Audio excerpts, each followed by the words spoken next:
కేంద్ర హోంశాఖ సహాయ మంత్రి బండి సంజయ్ కుమార్ రాజీనామా చేయాలని డిమాండ్ చేస్తూ కరీంనగర్లో బీఆర్ఎస్ శ్రేణులు నిరసనకు దిగాయి. జిల్లా కేంద్రంలోని తెలంగాణ చౌక్లో భారీ ఫ్లెక్సీ ప్రదర్శిస్తూ బండి సంజయ్ కుమార్ను బర్తరఫ్ చేయాలని డిమాండ్ చేశారు. బండి సంజయ్కు వ్యతిరేకంగా నినాదాలు చేశారు. మైనర్ బాలికకు న్యాయం చేయాలంటూ ప్లకార్డులు ప్రదర్శించారు.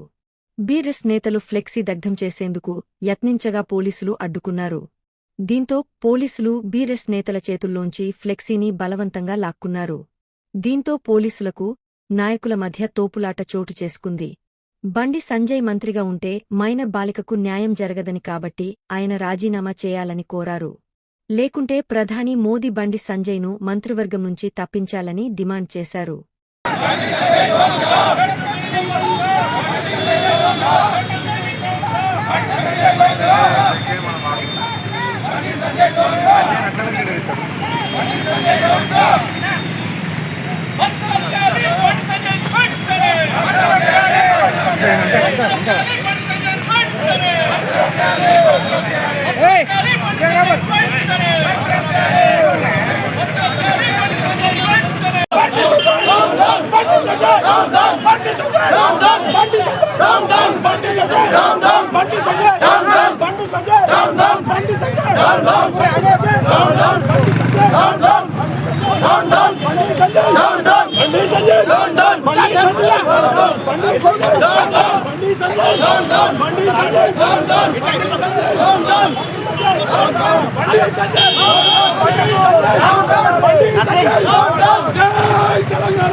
మేము డిమాండ్ చేస్తున్నాము.